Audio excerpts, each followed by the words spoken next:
Malcolm is finally back with 4 new 30-minute episodes available on Disney Plus since last Friday. If I'm not mistaken, I took advantage of the weekend to watch these 4 episodes and we're going to talk about them together.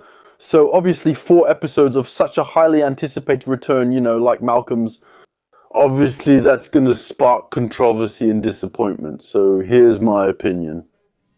Overall, I'm still satisfied with these 4 episodes, so now I'm going to talk about the positives and the negatives, although there aren't a lot of negatives.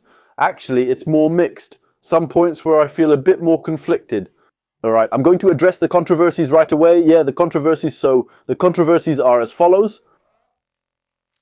There's Malcolm's sister, so the 6th child of Lois and Hal, who is announced, almost in a post-credit scene, basically in the epilogue of the series, where you see Lois come up to Hal with a pregnancy test. She's pregnant again, and he goes, meow.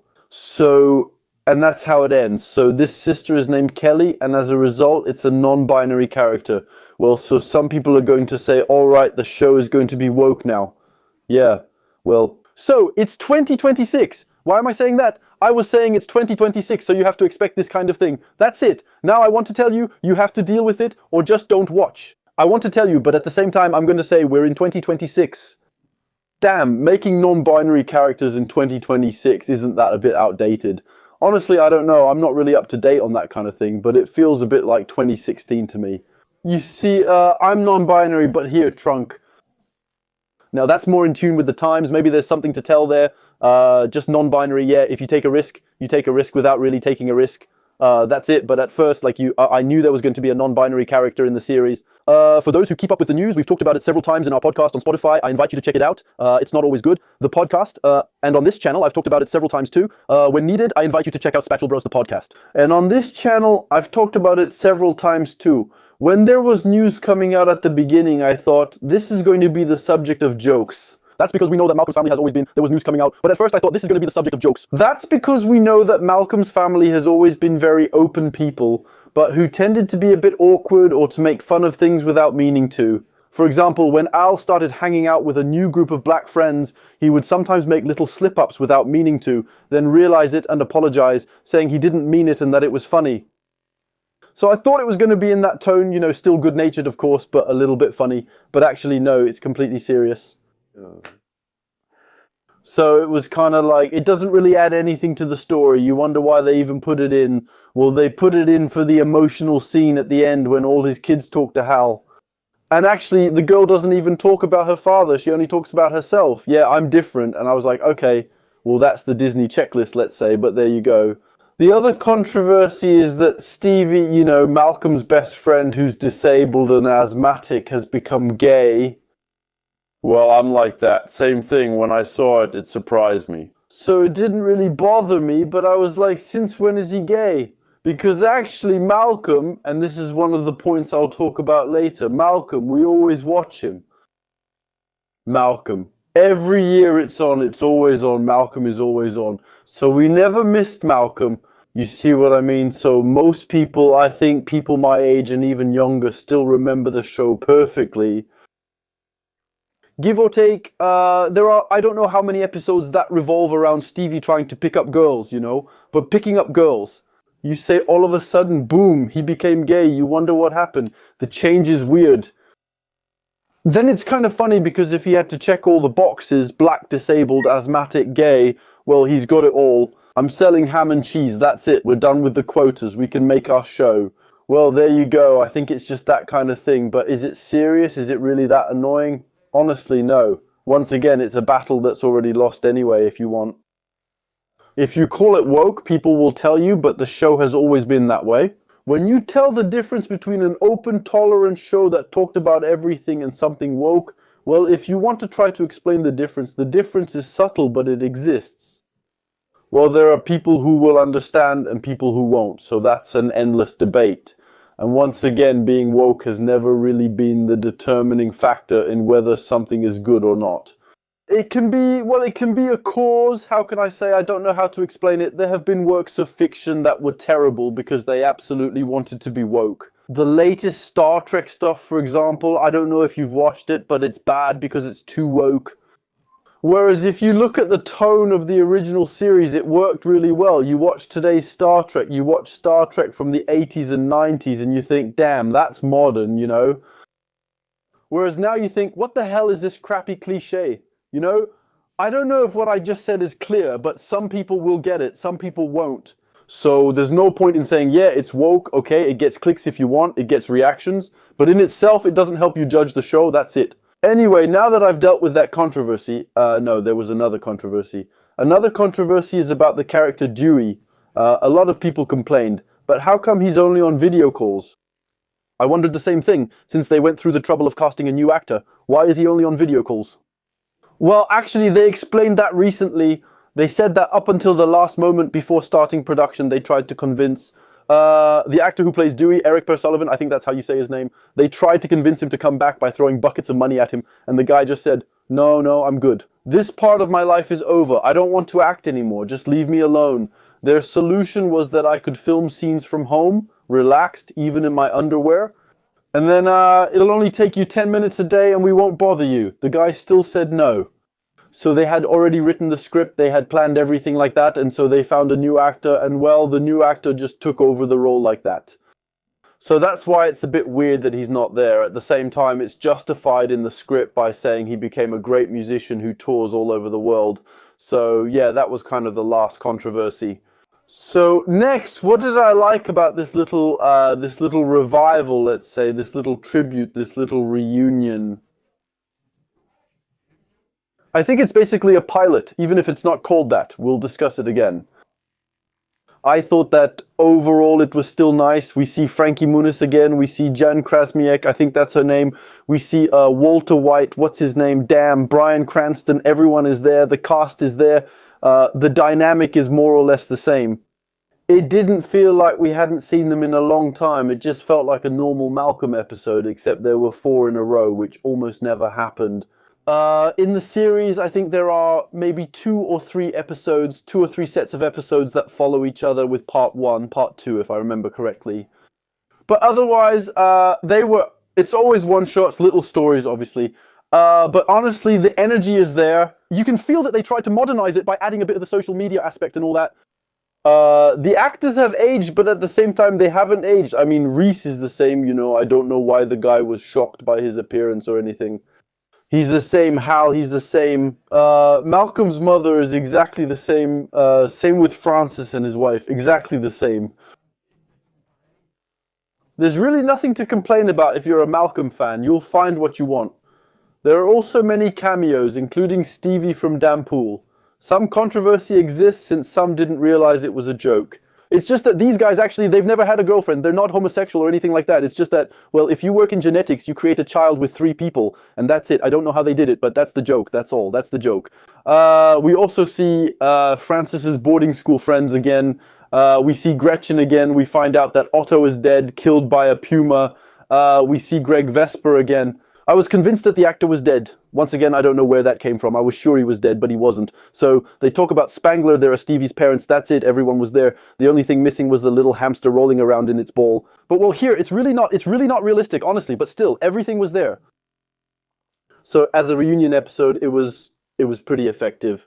Well, so the humor worked for me. The crazy stuff with Al worked. Well, there were 2 or 3 moments that were a bit awkward, like the moment when they sing in the hardware store. Pff, a bit long, damn. But aside from that, I think it really captured the spirit of Malcolm, and it worked pretty well.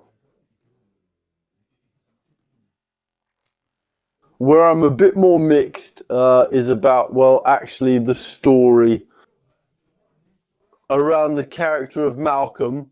The fact that Malcolm has a secret daughter that he had from a one-night stand in college, I don't know, I think it's a bit... it kind of goes against Malcolm's character, that's what I think. I don't think the Malcolm we knew would be dumb enough to fall into that kind of situation. When you see how the girl looks, you think it's weird. Usually he notices girls with problems, but this is different. Still, whatever. The choice to give the fourth wall, the power of the fourth wall to his daughter, well, it could have been interesting. It's just that the story around his daughter in the episode, I think that's the thing that doesn't really work, honestly. So obviously you have to change, you have to broaden your horizons and all, but the story about the daughter, uh, honestly, unless it's to set up something later, maybe a sequel about his daughter, I don't really see the point of the story about his daughter. For real.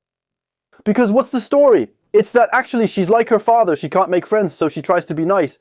And then in the end, she has a kind of little romance with a guy. And then at the end, the guy asks her for nudes. And so she's like, what should I do? And so she decides to expose him to the whole school so that he gets humiliated. I don't really have a problem with that. It's the right thing to do if you want. But if you want to make a sort of Malcolm to get back that teenage vibe and everything from Malcolm, Malcolm often had dilemmas like that in the episodes. But they were real dilemmas if you want. Malcolm, there are a few episodes like that. For example, in one, he goes to a quiz bowl with his teachers who suggest cheating. And so Malcolm has a choice. Either he plays along with his friends and wins the trophy, or he leaves the game. He leaves, abandons his friends, and gets ostracized. Or he finds another solution. He gives all the teams the answers. This way everyone knows about the cheating and the competition is cancelled. So that means that Malcolm in his stories often finds himself facing a moral dilemma. He faces a dilemma where he either, how should I put it, either sets aside his morality, but at the same time, how should I say, gains something from this lack of morality, basically sells out. Soit, or make the choice that is right. Here, I think that in the girl's dilemma, well, she has the choice between something that will hurt her anyway and making the right choice that will benefit her. You see what I mean? There's no real dilemma. You see what I mean or not? I think there's no, well, I'm not a girl, so I can't really know, but for me, there's no dilemma. The guy, you're just listening to him talk calmly, and then he asks you for boob pics. Well, you just tell him to get lost, actually. You say, you have nothing to gain. You see what I mean? So I thought it was a shame that there wasn't a real dilemma. You see, maybe you could find another story than that. But well, why not, I want to say. Yeah, right. There's also the story with Malcolm's girlfriend. If there's no follow-up, I don't really see the point of having started that, actually. Because in the end, the plot twist is that she also has secrets. Because his secret was that he was hiding his life from his family. I'm not sure how they did it, since there are flashbacks showing they still met, but he hid his daughter for 14 or 16 years. That's really impressive, honestly. Anyway, so, and his girlfriend, I think, what was it, she went to prison or something like that. Well, it's not the same, we're not on the same level, but anyway, I didn't really get it. That wasn't the most interesting part. If you want the subplot about Malcolm, the subplot with his family. Yeah, with his mother and all, it kind of wrapped things up. Because at the end he says to her, yeah, but you wanted me to be president. And in the end, I'm just the president of an NGO, I make a ton of money and all that. If you hadn't pressured me with so many expectations, I never would have done this. And then actually he realizes that, well, it's because his parents set him a huge goal that he managed to really perform, even if he's not president yet. Right? Maybe he'll get there at some point. But at the same time, how old is he in the universe? He's what, 35? Something like that. President at 35, that's complicated. We don't know. Maybe soon. Right? That would still impress me. But anyway, 35 president, that's pretty young. Anyway. There you go. So, it wraps up. The story comes full circle pretty well. You get the little callbacks, you find the energy, there were jokes that made me laugh, like when the glitter falls on everyone and all that. There you go. You think to yourself, at what point was it going too well? The parents' birthday there, it was going way too well. At some point, something had to go wrong. Then the problem happens. I burst out laughing. There you go. There are several episodes where I really laughed. Now, I won't lie, I was a little worried about the first episode because I thought it had a hard time getting started. But as it went on, I got into it. Honestly, I think the last two are great. So I think it wasn't bad. You can feel towards the end that it's setting up a sequel. A sequel likely centered on his daughter. I hope it's not just about her. Malcolm itself wasn't only about Malcolm, it was more of a series overall. An ensemble cast, let's say. But why not, right? Why not a series, a sequel, where they share the spotlight a bit between his daughter and him? but a series centered around his daughter is going to be hard to make that as thrilling, as crazy if you want. Because what was funny in Malcolm is that they were really kids from the 90s and 2000s. They could lose control anytime and did many crazy things. Like, let's make a system to catapult dirty baby diapers at people just to mess with them, or stuff like that. There was a lot of mischief with a smile if you want. And I don't know if you can really go back to that with a female character. I don't know. Maybe. Maybe. But does a troublemaking girl do the same crazy things as troublemaking guys? Because in the end, badass guys, unless it turns into something really over the top, obviously, it can be kind of funny. Whereas when a girl turns into a troublemaker, I'm sorry, I know this sounds really misogynistic, but it's not the same vibe. By the way, there's an episode of Malcolm about that. When Lois finds out she's pregnant with, what's his name? The youngest kid. Shoot, I forgot his name. It's not Dewey, I forgot the name of the youngest kid, but anyway, it doesn't matter. Of their second to last kid, so in the episode, she starts imagining, like, what if it was, because maybe it would be a girl. You know, he says Ginny. No, it's not Ginny, I forgot the kid's name. Damn. Jamie, that's it. I checked on my phone, so she's pregnant with Jamie, so she says maybe it'll be a girl, and she imagines what her life would have been like if all her children had been girls. And you see that it would be 10 times more horrible, because the girls, they end up getting pregnant and all, they do crazy things, and the mother can't control them because actually she can't manage them, and they're too clever for her. You see what I mean? And honestly, it's pretty realistic. You see what I mean? Yeah, I keep saying you see what I mean. It's getting on my nerves. I'm tired. So I don't know if you can do Malcolm with a female main character. It would definitely be different. It would definitely have a bit of a 2026, 2027 flavor. You know, like the 2020s. Can you afford to be as crazy and chaotic? Like a show that took place in the... Who? Was created in the 2000s with male characters from the 2000s. So I think they might risk making the same mistake as with that 90s show, you know, the sequel to that 70s show, which is my favorite sitcom. I love that show. Where it was Eric Foreman's daughter who came back to Point Place.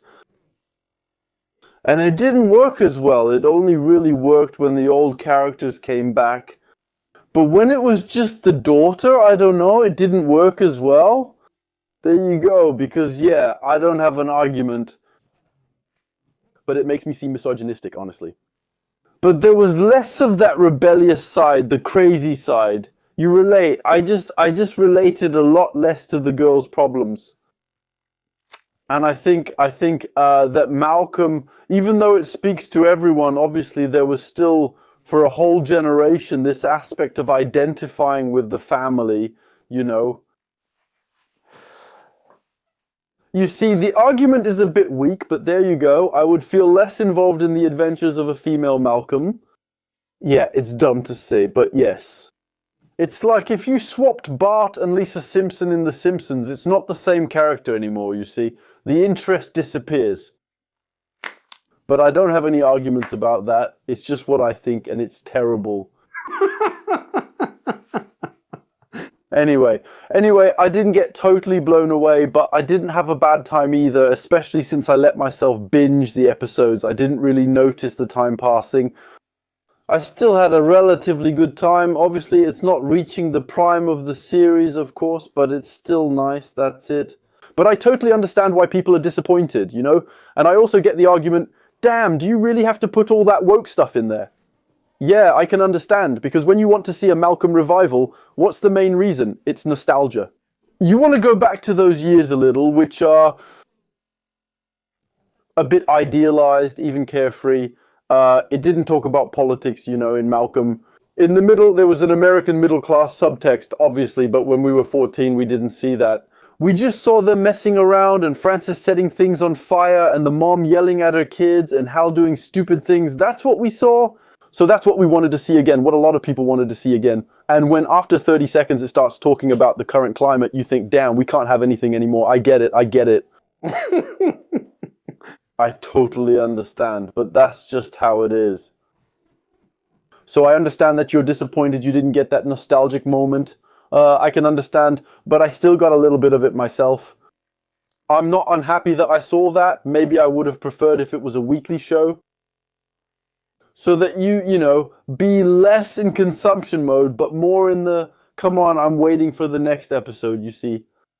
I miss that. Well, it's coming back more and more with weekly series, but anyway, if you make a new season, please release it weekly, Disney Plus, please. That was pretty much all I had to say about these 4 new episodes of Malcolm in the Middle. Here you go. Let me know your thoughts in the comments. See you soon on this channel for a new video.